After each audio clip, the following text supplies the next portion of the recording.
Most people are using Openclaw like a fancy chatbot that they have to babysit through every single task. So when you hear people say, I left my agent running overnight and it completed an entire project, how are they doing that? I'm a software engineer and I'm going to show you exactly how to make Openclaw run dozens of tasks back to back completely on its own without babysitting it. Here's what happens when most people use Openclaw. They open a session and give the agent a task. The agent runs for a while, maybe 10, 15 minutes, and then one of two things happens. Either the context window fills up and the agent starts forgetting what it was doing, or it hits an error and just stops with no response or status update. Then they usually open a new session, re-explain everything, and babysit it through the next task. That's not an autonomous AI agent. And I think this is why people get frustrated with Openclaw, because it's just you doing the work with extra steps. And if you watch my video on Openclaw memory, you know how to make agents remember things between sessions, but memory alone doesn't solve the autonomy problem. Your agent can remember everything and still sit there doing nothing. But what if the agent could restart itself, pick up where it left off, and keep going without you being there at all? That's where Ralph loops come in. And the name is perfect because it's named after Ralph Wiggum from The Simpsons. Ralph wasn't the sharpest tool in the shed. Every episode, he shows up like nothing ever happened. A Ralph loop works the same way. When you start Openclaw, it runs until it completes a task or hits a limit. Then it shuts down and a simple script immediately restarts it with a fresh context window and a clean slate. But the key is it stores updates from the previous agent so the next one can start where the previous one left off. Think of it like this. Imagine you hire an employee and every single morning they walk in with complete amnesia. They don't remember yesterday, but sitting on their desk is a checklist with tasks, completed items, and the next steps. So they read the checklist, look at what's already finished, pick up the next task, and then start the work where they finished off the day before. That's a Ralph loop, and there's three pieces that make it work. So number one is a task list. This is your PRD, your product requirements document, your instructions file. It tells the agent what to do and in what order. Number two is the reset. Every loop iteration gets a fresh context window. This means it doesn't have accumulated context. Number three is persistent output. This is the agent's actual work. The files it creates, the research it compiles, the code it writes, all of this information carries over between loops. So it has a fresh context on each run, but the work progressively gets completed. Ralph loops are designed for long-running autonomous workloads. This means you can trigger an agent at 9 p.m., let it run a PRD with 100 tasks, and then check the results at 9 a.m. You could use this for overnight lead research, creating an application, content pipeline generation, or a competitive analysis across 50 companies. And if you saw my video on subagents, a Ralph loop maps perfectly on top of that. You're not replacing that architecture. You're adding an automation layer that makes it run without you. Here's what the actual structure looks like. You have a shell script that repeatedly invokes Openclaw.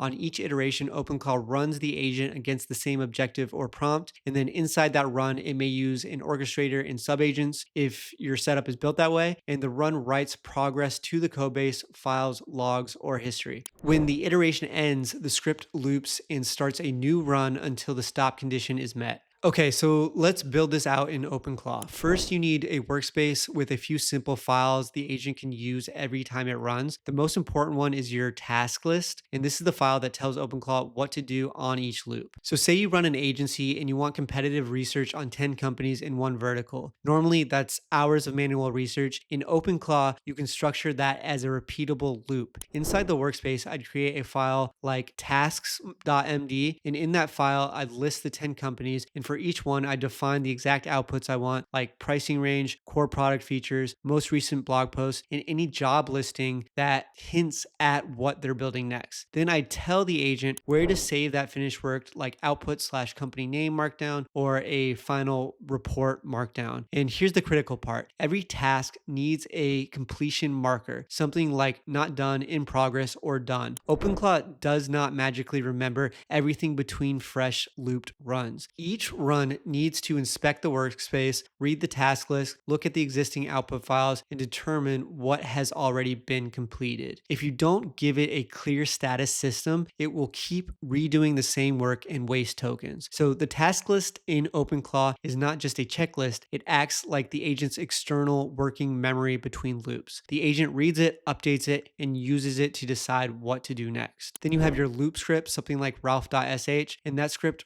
just repeatedly calls calls the Openclaw against the workspace. On each run, Openclaw loads the workspace instructions, reads tasks.md, and checks the existing output files, completes the next unfinished task, writes the results back to disk, updates the task status, and exits. Then the shell script starts the next run. If you're using an orchestrator agent in Openclaw, that orchestrator can be the one reading the task list and deciding whether to do the work itself or hand it off to a research subagent. But the Ralph loop is the outer repetition mechanism. Openclaw's agents and subagents are the execution layer inside that loop. So the setup is basically an Openclaw workspace, a tasks.md file with explicit statuses, an output folder for deliverables, optional orchestrator subagents, and a simple shell loop that keeps rerunning Openclaw until everything is marked completed. And that's really it. This is not some huge infrastructure project. If you can create a workspace, write a task file, and run a shell script, you can set this up pretty quickly. The real leverage comes from giving Openclaw a clean workspace structure, clear task states, and predictable output locations so each new run can pick up exactly where the previous one left off. Which brings me to two more guardrails I'd recommend. So first is set a loop counter in ralph.sh to find a maximum number of iterations. So I usually set mine to 50. If the task list still isn't finished after 50 loops, something is probably off and the script stops. That protects you from an agent getting stuck and burning tokens in a loop all night long. And the second guardrail is to add output validation. Before a task gets marked finished, make sure the output passes basic checks you define ahead of time. So does the file exist? Is it long enough? Does it include the sections you asked for? This helps catch weak or incomplete outputs before they stack up. Combined with clear completion markers, these guardrails make the loop much more reliable. And if you're a founder, this is where things get really interesting. You may not be able to hire a research team, but you can run multiple Ralph loops in parallel overnight. One that does lead research, one that drafts outreach, one that monitors job boards for buyer signals, and one that compiles everything into a morning brief. And that's the shift. You're no longer thinking in terms of one chat session or one prompt. You're designing repeatable work systems. The limitation was never just intelligence. The bigger limitation was runtime, the context window filling up, the session ending, or the process needing manual restarts. Ralph loops help solve that by turning one-off agent runs into repeatable execution cycles. You give the system a checklist, a structure, and a stop condition, and it keeps moving forward without you babysitting every single step. If you want the full guide to creating Ralph loops, I dropped a PDF in our school community. The link is in the description. We've created the best Openclaw resource on the internet, so make sure to join. And if you found this helpful, like and subscribe. I'm creating new Openclaw content every week that goes way beyond the surface level. Leave a comment below and tell me what you want to see in the next one.